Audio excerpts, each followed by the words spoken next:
I want to talk a little bit more about Ahau Tupou IV, who was born in 1918, died in 2006, reigned as monarch from 1965 to 2006.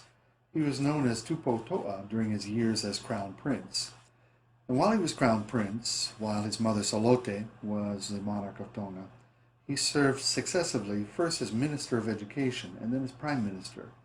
He attended the university in Australia and became enamored of Salvation Army bands, and that's one of the reasons that brass bands are so prevalent in Tonga. Now, I should make a connection back to that Laka Laka video that we saw. And if you read the information on that upper right-hand corner, it mentions that Queen Salote wrote this piece, that Laka Laka piece, to honor her son, this man here, coming back from university in the 1940s from Australia. And so he was the first Tongan to receive a college degree. While he was there, as I mentioned, he became enamored of Salvation Army bands, the way that they performed not only for festive occasions, for parades, for things like that, but they performed in church services. So the Crown Prince at that time, later King Taufa'ahau Tupou IV, returned to Tonga and encouraged the use of brass to accompany church choirs, which became a pretty widespread practice in Tonga. It's very difficult to keep up, so it's waning a little bit because instruments are hard to maintain and increasingly more expensive. Now, we're going to move to Hiva Kakala genre, and then we're going to tie some things together with Hiva Kakala and brass band performance. So Hiva Kakala literally means flower songs, or sometimes translated as sweet singing. Now, going back to the royal family, many Tongan historians credit Siaosi Tupou II, Tonga's second modern monarch, as one of the early developers of this genre in the early 1900s. Queen Salote, however, in the middle of the 20th century, is deeply revered as a cultural expert and punake, meaning that she was a composer, poet, choreographer, specializing in Hiva Kakala and Laka Laka. So the Laka Laka example we saw was composed by her, and she's well known for her Hiva Kakala songs. And in that respect, she would be a lot like Queen Liliuokalani from Hawaii, known as the Queen Composer. Salote was like that in Tonga. And she often worked with musical collaborators to set her poetry, so she would not often do all three functions herself. She would often use an established church musician or band musician to collaborate with her. And as you can see, many of them received their formative training in government or mission school bands. Some of the most well-trained, the best trained musicians in the kingdom for churches or for other functions came from a band experience in their school years. Now, Hiva Kakala originally was accompanied by string bands, but wind bands incorporated their genre into their repertories, presenting a kind of hybrid vocal instrumental performance. And I want to insert an audio track here for you to listen to. And this is by the Royal Corps of Musicians, the military band, or sometimes it's known as the Army Band, or ROCOM is the abbreviation for Royal Corps of Musicians. And they are performing here in this audio example a Hiva Kakala song, one of Queen Salote's most famous songs called Katinha. So take a listen to that. It's only, I think, about 3.5 minutes long. And listen to the character of Hiva Kakala as rendered by brass bands. And you're going to hear vocals by members of the band. So the full band plays an introduction, then just a smaller group of instrumentalists continue to play and provide accompaniment while the other musicians, the other brass players in the band, sing.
Tongans associate the Hiva Kakala genre most frequently with men's social clubs, kava drinking clubs, Kalapu Paikava or Kava Club, and also it's used to accompany Tawalunga dancing. So if you're not hearing it coming from a kava house, you're probably seeing it at a special occasion, a celebration. Here in Hawaii, here at BYU, we'll see it at wedding receptions or other kinds of parties.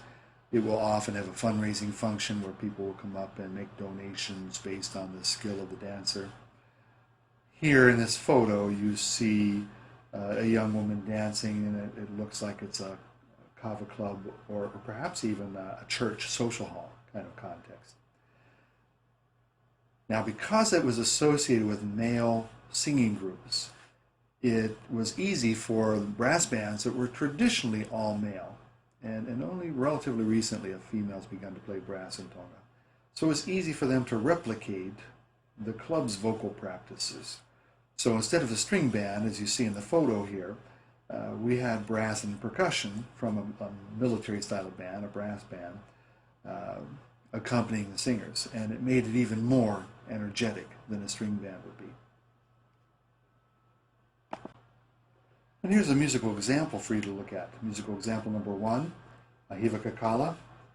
And the typical voicing for all male arrangements, from the bottom to the top, la lalo or bass. The fa si comes next, the main melody, where we might consider it to be the baritone range. The tenoa, which again is a Tongan word, it's a transliteration of the word tenor, and the kano kano, which in all male groups is a mid-treble register, or you might consider it to be an alto register, and it's usually sung falsetto or light head voice in the all male renditions. Let's listen to an audio example of Lehuni o Pilu Levu. Follow along in the music.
I've certainly alluded to this as we've gone through the presentation so far, but let me be a little more specific about Christian hymnody in Tonga. Hymns by indigenous composers, Tongan composers, currently exist alongside a pretty large body of adapted European hymnody. And we have tune examples: Austria by Haydn and St. Anne's by Croft. And these are both familiar hymns. The tune Austria is found in many different Christian hymn books. In our LDS hymn book, the Green Hymn Book, it's found on hymn 46, Glorious Things of Thee Are Spoken. I'll sing the first two phrases. Hopefully it's not too loud in the microphone here in your headphones. Glorious things of thee are spoken, Zion, city of our God. Hopefully it sounds a little familiar to you. And then the St. Anne, and both of these are in the Tongan Methodist hymn book, so I'm making the point that there's a lot of carryover from European hymn books. St. Anne is hymn 31, O God, our help in ages past. Let me sing the first two phrases of that. O God, our help in ages past, our hope for years to come. Too loud? I hope not. My point in bringing those excerpts out is to let you know that Tongans compose hymns, but still the European hymns are extremely popular and very often sung. We have indigenous hymns conceived for SATB mixed gender choirs, and when they create those hymns, they emulate European conventions in placing the melody in the treble or soprano register, supported by alto, tenor, and bass. So whereas in our Green Hymn Book and in most Protestant, Christian denominations, when you sing hymns, sing sacred music, the soprano tends to have the melody. When brasses accompany choir, and again bearing in mind that brasses have instruments that roughly correspond to human vocal ranges, so in other words the cornets or trumpets, the high brass instruments corresponding to the soprano voice, perhaps lower cornet parts, and alto horns or French horns corresponding to the female alto vocal part, etc. So when instruments reinforce the voice parts in like church hymn accompaniment, they use corresponding registers. So the cornets and the treble down through the tubas and the bass register. But when brass bands perform, they have some additional options. Sometimes they will accompany a choir, what I call a dedicated choir of singers, to perform these hymns, but sometimes they can perform them themselves. And again, bearing in mind that there are traditionally male membership in these brass bands, they have additional options outside formal worship services. They can perform hymns autonomously in hybrid vocal instrumental style.